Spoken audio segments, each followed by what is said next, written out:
1절 제가 보겠습니다.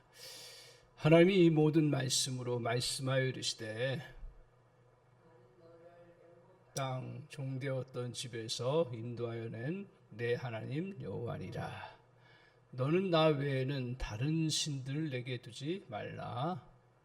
너를 위하여 새긴 우상을 만들지 말고 또 위로 하늘에 있는 것이나 아래로 땅에 있는 것이나 땅 아래의 물속에 있는 것에 어떤 형상도 만들지 말며 그것들에게 절하지 말며 그것들을 섬기지 말라.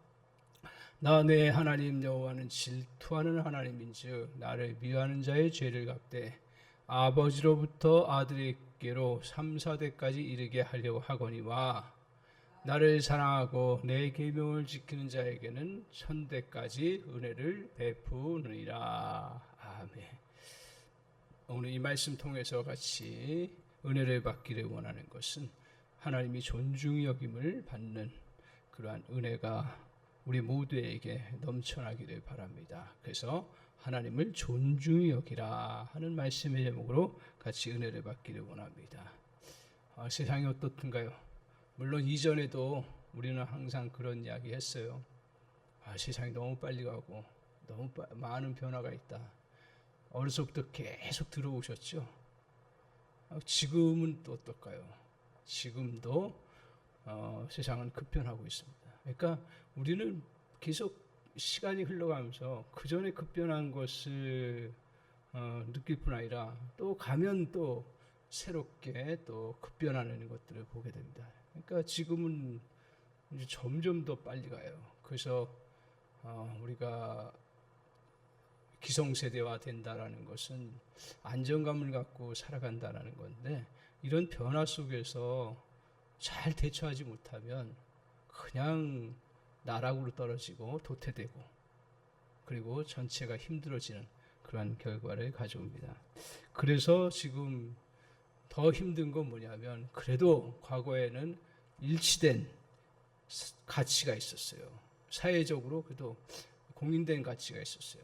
우리 사회도 좀 뭐 이렇게 문제를 갖고 있는 부분도 있었지만 또 이렇게 부부 간의 질서와 또 부모와 자식 간의 질서와 또 상사와 아랫사람 그리고 윗사람과 아랫사람의 그런 권위 이런 부분들이 그래도 인정이 됐기 때문에 막가지는 않았어요. 막가지는 않았어요. 물론 그 시대도 어려움이 있었고 또 파괴된 것들이 있지만 그래도 지금을 돌이켜보면 그때는 그래도 많이 질서가 있었다.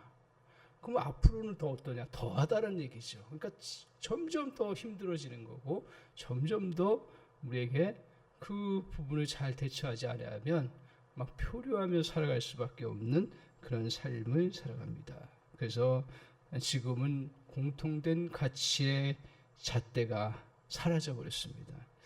그래서 우리가 들어보셨잖아요. 우리가 뭐 다원주의적 접근 들어보셨죠. 또 상대주의라는 그러한 이야기 많이 들었습니다. 뭐 이건 뭐 공부를 한 사람이나 하는 사람이 다 알고 있는 사실이잖아요. 그래서 이런 다원주의, 상대주의 이게 다 뭐예요? 기준이 없다는 얘기잖아요. 그냥 막 표류하는 것이요. 기준이 없으면 어떻게 해요? 배가 목표를 향해서 갈 수가 없는 거예요. 그래서 오늘 우리 시대에 다 혼란을 겪고 힘들어하고 있습니다. 그렇다면 어떻게 해야 됩니까? 기준을 세워야죠. 가정에도 교회에도 기준을 세워야 되는 거예요. 그럼 뭘 가지고 기준으로 세워야 됩니까? 그것은 영원히 변치 않는 하나님의 말씀에 따라서 기준을 다시 잡아가야 되는 그러한 과제가 우리에게 필요합니다. 오늘 하나님의 말씀이라는 기준에 다 붙잡히면 우리의 삶도 개인도 혼란스러운 것들이 중심을 갖게 되고요. 또 가족관계도 마찬가지예요. 하나님을 중심으로 딱 기준을 잡으면 모이게 됐고요. 물론 그 과정 속에 여러 갈등과 혼란이 있겠죠. 마찬가지로 이와 등산하는 것과 마찬가지로 다 완벽하게 어떻게 딱 기준에 맞겠어요.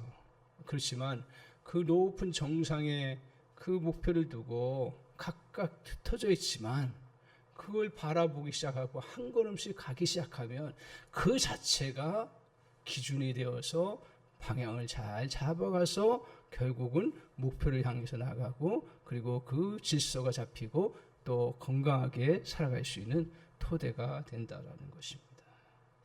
오늘 따라서 우리가 해야 할 일은 날마다 이 기준을 확인하는 거예요. 그리고 다시 붙드는 것입니다. 오케스트라 연주에서 가보면 좀 그런 거 꼭 보셨을 거예요. 누군가가 막 딱 첫음을 잡아. 그죠? 그러면 다른 악기들이 다 거기에 맞춰서 음을 쫙 이렇게 또 내요. 들어보셨죠? 그게 왜 그래요? 보통 오보에라고 하는 그 악기를 가지고 보통 이제 음을 잡는데 그 음이 라라고 하는 음이에요. 라. 그게 이제 모든 사람들이 같이 초점을 맞출 수 있는 그 기준점의 음이라 그래요.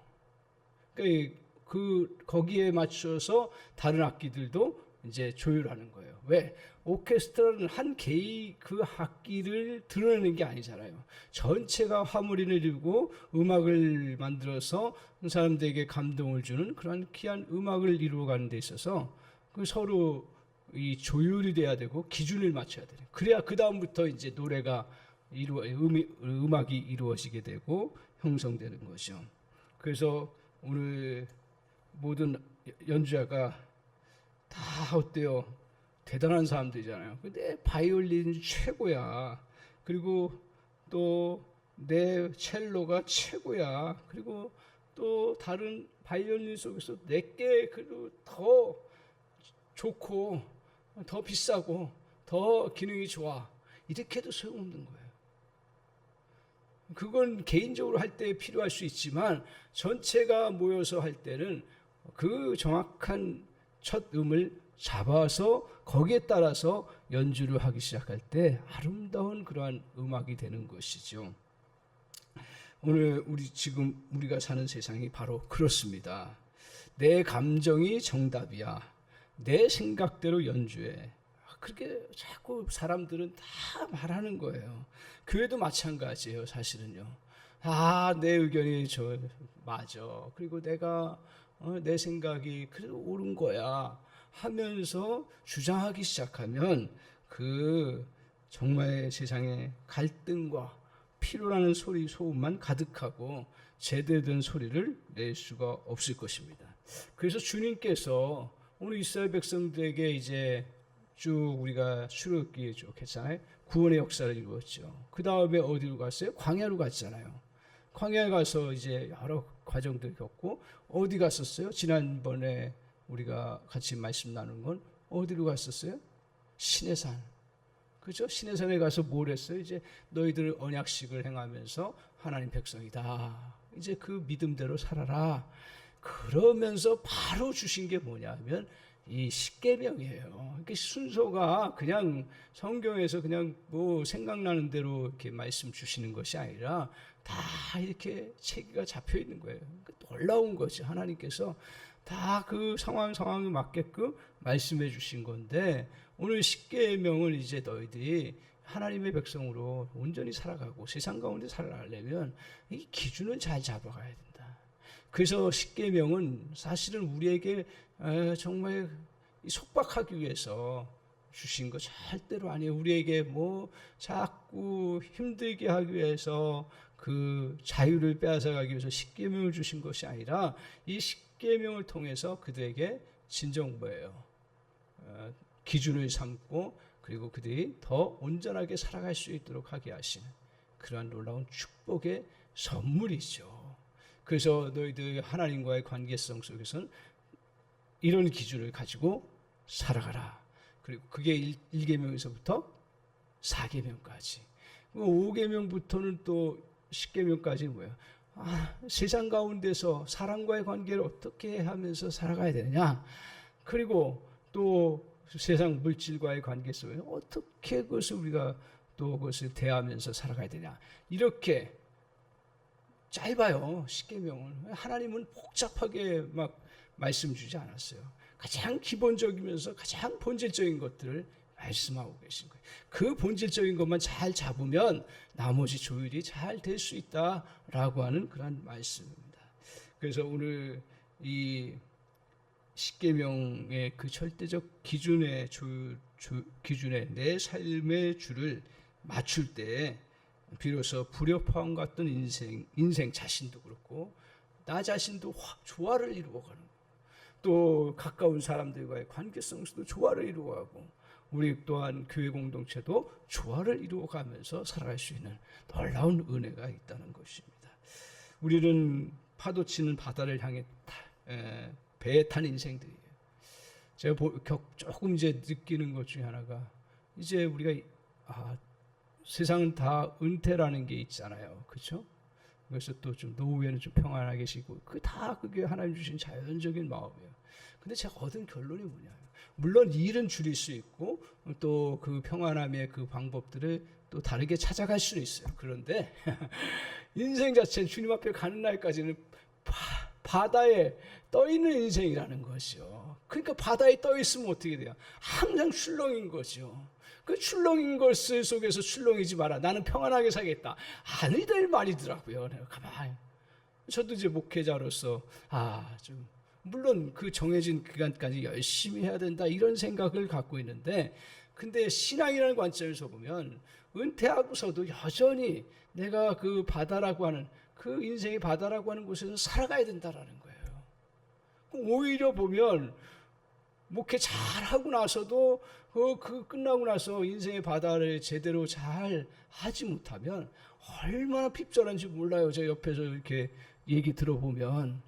따라서 우리는 인생의 바다를 향해서 가는 우리인데 그때마다 주님 앞에 서는 날까지 우리는 어떻게 해요? 목표를 향해서 나가야 되는 거죠. 그건 틀림없어요.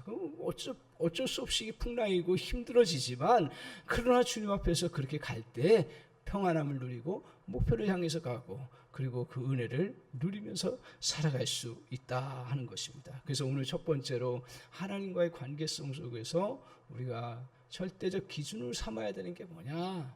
주님은 많은 말씀하지 않으세요. 물론 뒤에 가서 이런 구체적인 상황들을 설명하지만 우리에게 10가지 계명이라고 하는 그 틀을 주시면서 그 기본 원리를 잘 가지고 구체적인 생활 속에서 적용하면서 살아가도록 하기 위해서 나머지 법들은 이제 뒤에서 그걸 풀어주는 거고 적용해 주는 것 뿐이에요. 그렇기 때문에 원리는 그렇게 많지가 않습니다. 그래서 주님과의 관계성 속에 크게 두세 가지로 정리할 수 있습니다. 첫 번째는 뭐냐 하면 우리가 잘 알고 있다시피 가장 중요한 건 하나님 외에 다른 신을 두지 않는 거라는 거예요. 이건 우리가 너무 잘 알고 있죠. 하나님 외에 다른 신을 두지 말라. 그래서 오늘 유일한 하나님만을 목표로 삼아라 이거죠. 옛날에는요, 이게 너무 당연한 건데도 불구하고 사람들은 자연의 그 위대함, 그때는 이제 과학이 발달하지 않고 그 자연에 의해서 모든 삶이 결정되는 부분이 참 많잖아요. 배를 타는 사람들은 다 어떻게 해요? 바다에 그 재해가 일어나면 어떤 사람도 살아남지 못하고 그러다 보니 그 사람들이 어떻게 돼요? 미신적인 생각에 빠지게 된 거죠. 자연의 위대한 힘 앞에서 해, 달, 별, 바다, 폭풍, 바람 이런 것들이 다 어떻게 돼요? 무서운 존재가 된 거예요. 그게 다 신이 된 거예요. 눈에 보이는 거예요. 하나님은 눈에 보이지 않잖아요. 그러니까 이제 사람들이 어떻게 돼요? 하나님을 섬긴다고 하면서 이게 십계명이라는 거 말씀 주신 거 안 믿는 사람들을 향해서도 대상이 되지만 믿는 사람들을 향해서도 대상이 된다는 거예요. 우리 하나님을 알지만 보이는 현상 앞에서 그 우상을 따를 수밖에 없는 그런 부분이 있는 거예요. 그래서 옛날에 그리스인들 우리가 오디세이 지금 보잖아요. 오디세이 그 영화를 보는데 그 그리스 신화를 바탕으로 하는 거예요. 다 신들의 얘기예요. 그게 사람과 신과 섞여버리는 거예요. 그게 재미는 있죠. 그리고 뭐 그런 또 교훈도 받을 수 있고 볼 수 있는데 어떻든 거기서 나오는 건 뭐예요? 다 신들의 힘이 세고 그렇다라는 거고요. 그 신들이 다 바다도 장악하고 또 자연의 환경도 장악하고 여러 가지로 이제 그런 신 얘기가 나오는데 다 그런 기본적인 생각들이 그리스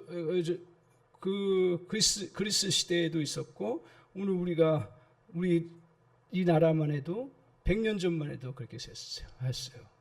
우리 지금 그도 감사한 것 중에 하나가 이런 자연 부분에 대해서 그렇게 신으로 여기지 않아요. 너무 감사한 거예요. 그러면서 그것을 잘 극복하고 오히려 그런 속에서 믿음의 사람들은 그래 하나님만이 유일한 하나님이라는 것을 이제 붙잡고 그래도 살아가는 은혜가 있어요. 사실은 우리 한국이 그렇기 때문에 더 어떻게 보면 발전할 수 있는 근거가 되는 거죠. 일본만 가도 그 최첨단의 지금이야 좀 우리가 더 발전했지만 얼마 전만 해도 일본이 더 굉장히 최첨단의 그런 기술을 갖고 있고 또 과학 지식이 있는데 그들에게 뭐 수만 신들이 있어요. 수많은 말도 안 되는 신들이 있어요. 뭐만 하면 신이에요 다. 근데 성경은 뭐라고 얘기를 하고 있습니까? 하나님 외에는 엄밀한 신이 없다. 그러니까 너희가 그 다른 신을 섬기지 말라. 그래서 시대마다 이렇게 해나가는데 또 나라마다 좀 달라요. 그 시대마다 이게 자연의 그 정복된 신의 그 부분들은 이제 극복되고 그래도 하려고 하는데 나라마다 일본은 아직도 인도는 더 많아요. 그리고 이제 점점 현대인들도 이쪽으로 가려고 하는 그런 성향들이 있습니다. 오디세이가 그렇게 인기 있는 건 뭐예요? 인간의 속에 영화 잘 만들었고 뭐 또 좋은 부분도 있지만 그런 또 이 AI 시대에 오히려 그런 환상을 또 갖는다는 얘기예요. 거꾸로. 그래서 그런 위험성이 참 많다라는 거죠. 오늘 신이란 우리가 믿고 의지하는 존재라고 볼 때 현대인에게는 이제 새로이 섬기는 신들이 참 많습니다. 이걸 잘 분별하셔야 돼요. 그러니까 이제 자연적인 신들에 대해서는 우리가 깨닫고 알고 이제 그나마 극복해 나가는데 보이지 않는 그러한 신들. 현대에 가장 무섭게 다가오는 신이 뭐예요? 보이지 않지만 그것은 바로 만모니즘이라고 하는 돈이라고 하는 신이에요. 돈에 의해서 살아가는 인생이 되었습니다. 그만큼 영향력이 큰 거예요. 그러다 보니 이게 어마어마한 영향력이 있다고 보니 사람들 마음속에 신의 영역까지 가게 된 거예요. 그래서 돈 때문에 어떻게 해야 돼요? 하지 말아야 돼. 형제를 죽이고. 그게 신처럼 섬기는 마음이기 때문에 그런 거예요. 돈 때문에 모든 것이 사로잡혀 있는 모습입니다. 또 몸을 건강하게 하는 것 당연한 거죠. 근데 그걸 넘어서서 건강에 올인하는 건강의 신에 사로잡힌 사람도 참 많아요. 내가 건강만 하면 좋겠다. 물론 건강해서 자기의 삶을 잘 이렇게 유지하고 만들어 절대로 성경은 그것을 뭐 나쁘다고 얘기하지 않아요. 그런데 건강이 마치 자기를 모든 걸 보장해 주는 것처럼 그 신처럼 여기는 경우가 많습니다. 또 현대인들은 자유로운 시대이기 때문에 내가 내 돈 주고 뭐 다 할 수 있다. 그러니까 돈 많은 사람들에게는 특히 이런 것들이 쾌락의 신들이 그들을 지배하기가 너무 쉽다라는 거예요. 아예 즐거움을 누리지 말라고 하는 건 성경에 어디에도 없어요, 사실은요. 그래서 전도서 보면서 지난주에도 같이 말씀 나눴잖아요. 우리가 행복하게 살아가고 그리고 또 기뻐하며 살아가는 것이 하나님의 뜻이라는 거. 그런데 뭐예요? 이건 기뻐하며 살아가는 것이 아니라 쾌락을 누리는 그러한 쾌락의 신들에 빠져나가는 거예요. 그래서 성중독, 쇼핑 중독, 또 권력욕, 명예욕 이런 것들이 마치 신인 것처럼 여기며 살아갑니다. 현대에 다가오는 이러한 신들을 극복하는 방법이 무엇입니까? 그것은 딱 하나예요. 항상 하나님을 첫 자리에 두는 겁니다. 그러면 신들이라고 여기는 존재들이 우리를 지배하지 못하게 합니다. 하나님께서 정말로 1순위가 되게 하시려 한다면 하나님을 당신의 흥미의 첫 자리에 모시는 거예요. 항상 첫 자리에 모시는 거예요. 일할 때, 쉴 때, 일할 때도 다 주님이 주이시고 사역할 때도 주님이 첫 자리이시고 그 마음을 중심 갖는 거예요. 친구의 관계와 직업과 우리의 돈과 시간과 재능을 사용할 때 우리 항상 하나님을 첫 자리에 모셔야 되는 거예요. 이게 우리에게 다른 신을 섬기지 않을 수 있는 가장 좋은 방법이죠. 제가 이 말씀 준비하면 생각나는 집사님이 있어요. 이전에 이제 집을 샀어요. 그래서 집을 재건축해서 이제 입주하게 됐어요. 그래서 거기 가서 이제 이사 신방을 했어요. 하고 나서 이제 그 집사님이 간증하는 거예요. 이 집을 이제 이렇게 새로 재건축해서 이주하게 된 그것을 간증하는 거예요. 간증하는데 이 재건축 과정이 쉽지 않잖아요. 자기 그 빌라도 여러 가구들이 있으니 이걸 이제 재건축을 위해서 계속 애를 쓰는데 잘 안 되죠. 안 돼서 계속 이 집사님 우리가 그래도 보금자리 잘 누리면서 하나님 더 충성스럽게 섬겨야 되지 않겠습니까? 보금자리 잘 또 다시 재건축할 수 있도록 은혜를 베풀어 주옵소서. 계속 기도하는데도 시간이 꽤 걸리는 거예요. 그러다가 이제 어떻게 이제 기적적으로 서로 합의가 된 거예요. 그래서 이제 빌라를 이제 다시 좀 더 고급스럽게 더 층수를 3층이었던가 빌라가 그랬을 거예요 아마. 그런데 5층으로 해서 이렇게 하자 해가지고 결정이 내서 너무 감사해서 이제 계속 이제 진행을 해나갔죠. 해나가는데 어느 날 이제 빌라가 지어질 때 이 어디를 그러면 들어갈 것이냐 하는 것에 대해서 추첨을 해야 된다는 거예요. 그럼 우리가 공평하기 위해서 제비뽑기를 하자. 그래요. 그래서 제비뽑기를 했는데 이 집사님이 3층이 된 거예요. 3층. 3층은 제일 조망이 좋은 거예요. 그리고 안전하고 오히려. 그래서 언덕바지여서 이렇게 3층이면 다 앞에도 보이고 4층, 5층은 좀 또 위에 너무 뜨겁고 뭐 이렇게 별로 좋지 않은 상황이 되는 거예요. 1, 2층은 더 그렇고요. 근데 3층이 돼서 할렐루야 너무 감사하다. 그러고 있는데 이게 난데없이 그 입주자들이 다시 모여가지고 이걸 다시 제비뽑기 해야 된다는 거예요. 왜 그러냐? 그랬더니 말도 안 되는 거 하시는 거예요. 그때 제비뽑기 할 때 이 집사님이 들고 있었다. 말도 안 되는 거죠. 사람이 근데 문제 제기하면 말도 안 되는 거 가지고 제기를 하는 거예요. 인생이. 아니 내가 뭐 해서 그냥 나는 그냥 잡고만 있었지. 그걸 내가 뭐 한 거 없다. 조절한 거 없다. 아무리 얘기해도 사람들이 안 된다는 거예요. 너무 집사님이 힘들어가지고 기도하는데 안 되겠다. 이건 법적으로 해야겠다. 그래서 이제 법적으로 이제 준비하고 해나가는데 그런 가운데 또 기도하다가 무슨 생각이 들었냐면 자기 마음속에 이 집이 나의 후상이 되었구나. 뭐 양보하고 뭐 법적 문제 없고 이런 걸 떠나서 하나님 앞에서 내가 하나님보다 집을 더 최고로 생각했구나. 하나님이 그럼 원하시는 게 뭘까? 하나님 첫 자리에 모신 거예요. 그러면서 하나님께서 사람마다 틀립니다. 감동을 주셨어요. 감동을 주셔서 그래 다시 제비뽑기를 해보자. 그렇게 하자니 믿는 사람이고 덕도 해. 나도 그거 뭐 다시 해서 안 되면 말지. 내가 꼭 3층 그거 우상처럼 섬길 필요 없다. 다시 하는데 또 기도했더니 어떤 마음이 드냐면 아예 그냥 다른 사람들이 싫어하는 4층은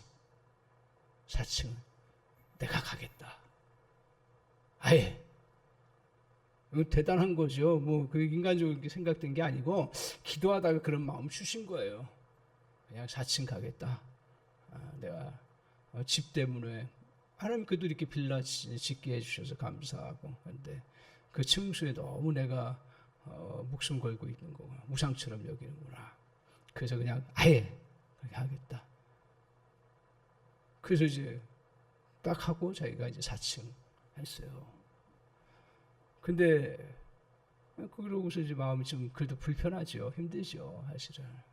그런데 결과적으로 하나님 참 일하시는 게 놀라운 게 뭐냐면 그 간증이 제게 생생하게 다가오는 거예요. 잘 돼서 그게 생생하게 다가온 게 아니라 하나님을 첫 자리에 모시면 영혼이 편안하고 그 다음에 또 어떤 결과가 나오냐 하면 하나님께서 또 알게 모르게 인도해 주시는 은혜가 있다라는 거예요. 사람마다 틀려요.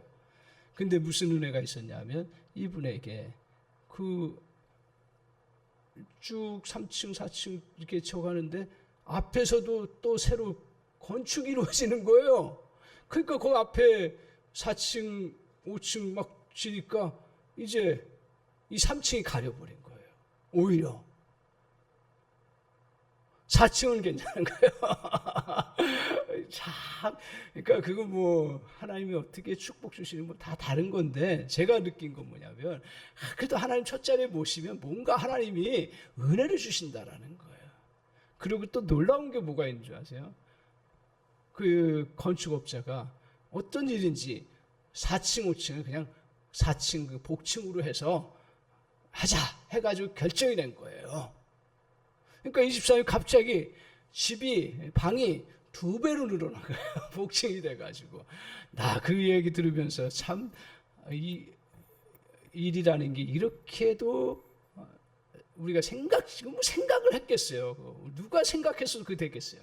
근데 그런 역사가 이루어지는 걸 보면서 참 우리가 세상에서 지금 가장 중요한 거 집, 돈, 이 만문 이런 것들 당할 때 그래도 하나님을 첫 자리에 모시고 풀어갈 때 하나님께서 우리에게 다른 신들의 지배 당하지 아니하고 하나님의 전능하신 은혜를 덧입는 놀라운 역사가 펼쳐지는 줄 믿습니다. 우리 다 경험하는 바잖아요. 그래서 오늘 주님 앞에서 우리가 인생을 건강하게 사는 방법은 단순합니다. 하나님을 우리의 유일한 통치자로 모시고 우리 마음의 첫 자리에 두는 것입니다. 우리 마음에서 여호와 하나님께서 유일하신 신이 되셔야 한다는 것입니다. 출애굽기 20장 2절에 보면 주께서 말씀하신 나는 너의 하나님 여호와니라 말씀하셨어요.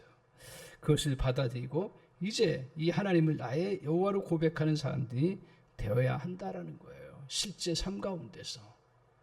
그래서 우리 주님만이 우리 인생을 책임지시고 해결해 주며 인도해 주시는 유일한 분이신 줄 믿습니다. 이 분을 믿고 고백하는 것이 나 외에 다른 신을 두지 않는 것임을 오늘 말씀하고 있습니다. 두 번째는 뭐예요? 우리 하나님과의 관계성 속에서 우상을 두지 말라 하는 거예요. 너를 위하여 새긴 우상을 만들지 말고라고 말씀은 돌이나 흙으로 만든 형상을 만들어 예배의 대상으로 삼지 말라는 것입니다. 예술의 행위로서 형상을 만드는 것은 구별합니다. 그것은 우상은 아닙니다. 그건 기억하셔야 돼요. 근데 그게 예술의 행위로 만들었어도 그게 또 그 섬김의 대상이 되면 믿음의 대상이 되면 그 우상이 되는 거죠. 그러니까 그 자체가 어떤 형상 만들었다는 자체가 문제가 아니라 그것을 어떻게 사용하느냐 하는 부분입니다. 오늘 우상을 만들지 말아야 될 이유가 무엇입니까? 이걸 우리가 기억해야 되는 거예요. 우상을 만들지 말라. 왜 그랬을까? 그건 조금 더 깊이 들어가면 하나님이 우리를 만드시고 우리를 위해서 우상을 만들지 말라. 하나님이 그거 싫어하는 것도 있지만 우리 존재를 더 온전하게 하기 위해서 그 우상을 섬기지 말라는 거예요. 왜냐하면 오늘 우상 숭배는 인간의 자존감을 파괴하는 행위입니다. 하나님 인간을 자랑스럽게 만들었어요.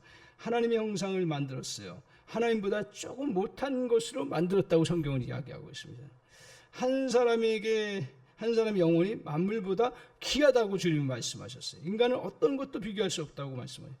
이렇게 멋지고 놀라운 인간이 너보다 못한 것을 만들어서 신하고 섬기는 것을 보고 도저히 주님은 견디지를 못한 거예요. 그러니까 우리가 하나님의 형상으로 잘 만들어서 존귀한 자로 세워졌는데 그 존귀한 자가 엉뚱한 아무것도 아닌 생명도 없고 능력도 없고 아무 힘도 발휘하지 못하고 신도 아닌데 그걸 만들어가지고 거기 섬기는 것을 하나님은 제일 싫어하는 거죠. 왜? 우리가 하나님의 자녀로서 그 형상을 닮았고 존귀한 자고 그리고 하나님의 자녀로서 세상을 다스리면서 살아가야 될 존재가 거꾸로 저 형상 앞에 지배당하고 거기에 복을 비는 것들은 하나님이 용납하지 않으신다라는 거예요. 그래서 이러한 마음을 가지고 우리가 기억하고 나아가야 된다. 따라서 우상을 만들지 말라는 것은 우리를 향한 하나님의 사랑입니다. 어떤 신에 대한 우상을 만들어서 그것에 속박당하거나 지배당하지 않도록 하시기 위함입니다. 우상에 주눅들지 않고 위축되지 않게 하시기 위함입니다. 그 어떤 것도 그 형상에 매어서 살아가지 말도록 하시는 하나님의 배려라는 거예요. 오늘 근데 또 하나 기억해야 되는 게 하나님에 대한 형상도 만들지 말라 그랬어요. 왜 그랬을까요? 이거 중요한 거예요. 그래서 우리 장로교는 사실은 십자가조차도 걸지 않게 돼 있어요. 왜요? 그게 우상이 되니까요. 그러니까 십자가만 가면 능력이 나타난다. 십자가의 능력이 있죠. 주님의 역사하심이 있죠. 그러나 그 십자가 자체, 그 만드는 형상, 그거 마치 필리핀 사람들이, 필리핀 사람 욕하려고 하는 게 아니라 잘못된 신앙이죠. 들어갈 때 나갈 때 마리아 상에 키스하고 들어가고 나가고 그러면 자기들이 복을 받는다 생각하는 우상이죠. 우상이에요. 마찬가지 우리가 그렇게 될 수 있기 때문에 어떤 형상도 만들지 않는다라는 게 하나님을 위해서도요. 이걸 우리가 잘 기억해야 됩니다. 그래서 우리 하나님은 누구에게서 만들어진 신이 아닌 창조주시라는 거예요. 그리고 전능하신 분이라는 거예요. 우리에게서 하나님이 그냥 우리가 조종하고 우리가 원하는 대로 하는 그런 하나님이 아니라 우리 하나님은 창조주시고 하나님은 만물을 주관하시는 분이고 하나님은 자기의 선한 의지를 따라서 역사를 이끌어 가시는 분이에요. 우리가 그분의 뜻에 맞춰야 되는 거지 그분이 우리에게 맞추는 건 아니죠. 우리 주님이 우리를 위해서 맞춰주실 때도 참 많지만 본질적으로는 주님을 향해서 우리가 맞춰 가야 되는 거죠. 오늘 이것을 아브라함을 통해서 보여주는 건데 아브라함 우상 숭배를 이제 벗어버리고 다시 이제 새롭게 하나님 약속 따라서 자녀 주시겠다고 하는 그 약속을 따라서 가나안 땅을 향해 가면서 하나님께서 그에게 깨닫게 하신 게 뭐냐면 이 로마서에 말씀하고 있는 것처럼 이렇게 믿음을 주셨어요. 그 믿음은 바랄 수 없는 중에 바라는 믿음이라고 합니다. 그 다즉 죽은 자를 살리시며 없는 것을 있는 것 같이 부르시는 하나님을 바라본 것입니다. 인간적으로 아들을 얻을 수 없는 상황에서 우상에게 붙들리지 않고 하나님을 그는 믿었어요. 그리고 하나님에 대해서도 어떤 형상을 만들어서 하나님을 섬기지 않았어요. 그래서 이러한 하나님에 대해서 하나님이 전능하시고 창조주심을 믿은 것입니다. 그분이 지금 함께 하셔서 역사하시는 살아계신 분으로 붙든 거예요. 아브라함이 태풍처럼 몰아치는 그 환경에서도 이 시선을 놓지 않고 바라본 것입니다. 우리가 믿음을 갖고 있어도 사람 속에서 나타나는 능력은 그 사람이 어떤 하나님을 믿느냐에 따라서 좌우되는 거예요. 이게 자꾸 우리 하나님에 대해서 조금씩 우리는 나를 도와주시는 분? 그러면 그 한계를 넘지를 못하는 거예요. 조금씩 도와주시는 분. 그건 너무 좋은 거예요. 근데 하나님이 조금씩 도와주실 뿐 아니라 어떻게 해요? 완전히 인생을 바꿔주시는 은혜가 있다라는 거죠.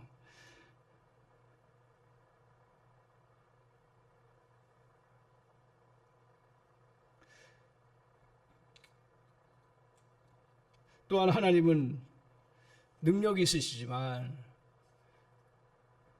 오늘 성경에서 말씀하시는 그 주님은 어떻게 해요? 능치 못한 일이 없으신 하나님. 다른 말로 해서 없는 것에서 있게 하시는 하나님. 우리는 있어야 무엇을 만들 수 있다라고 생각하는 거예요. 그런 주님을 오늘 아브라함은 붙잡고 믿음으로 뚜벅뚜벅 가면서 인간으로는 만들 수 없고 인간은 있을 수 없는 그러한 믿음의 자녀를 하나님으로부터 얻게 되는 놀라운 역사를 이루어 나갔습니다. 우리가 겪고 있는 어려움이 마치 우리 하나님보다 크게 보입니까? 그럴 때 얼마나 많은지 몰라요.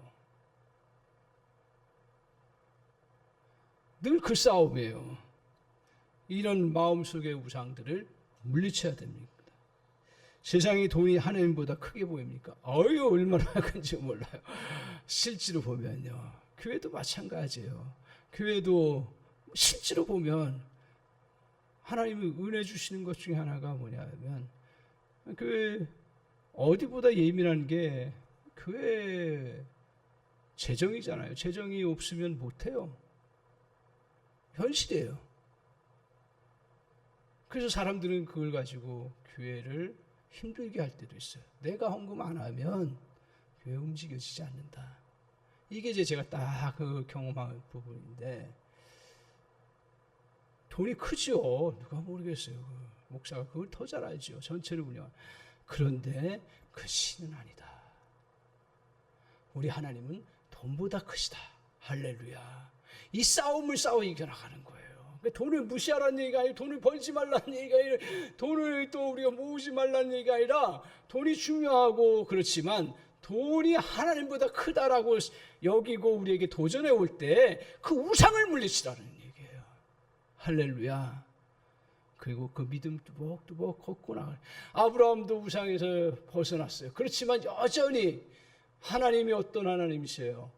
그냥 그래 능력을 베풀어 주시고 역사를 베푸시고 그런데 어디까지 하나님이 믿음을 갖게 하시냐면 없는 것에서 있게 하시는 하나님이시다. 무에서 유로 만드시는 하나님이시다. 그걸 다시 아브라함에게 믿음을 갖게 하시기 위해서 그 순례의 길을 걷게 하신 거예요. 그때 아브라함이 그 믿음 붙잡고 걸어갔더니 하나님의 놀라운 은혜 역사 없는 것에서 있게 하시고 그리고 죽은 자를 살리시고 없는 것이 있는 것 같이 만드시는 놀라운 하나님의 은혜. 그 은혜를 우리는 붙잡고 절대로 포인트가 뭐예요? 우상에 지배당하지 마라. 우상에 지배당. 오늘 현대인들은 얼마나 많은 우상에 지배당하는지 모릅니다. 돈의 우상, 명예의 우상, 세상의 그런 정 화려함의 우상, 수많은 것들에 요새는 더 우상이 뭐냐면 자기 감정이에요. 내 감정에 틀렸어? 그러면 다 끝나는 거예요. 그건 조심해야 되죠. 그러나 그거보다 더 중요한 건 하나님의 말씀이고 하나님이라는 거예요. 그래서 저 여러분이 이러한 우상들에게 실제로 삶 가운데서 도전해 올 때 우상을 두지 않고 이겨나가는 그런 은혜가 있기를 바랍니다. 그렇게 되면 자 5절 6절 한번 보여주세요. 주님께서 우리에게 똑같아요. 이 원리는 같이 한번 읽겠습니다. 시작. 그것들에게 절하지 말며 그것들을 섬기지 말라.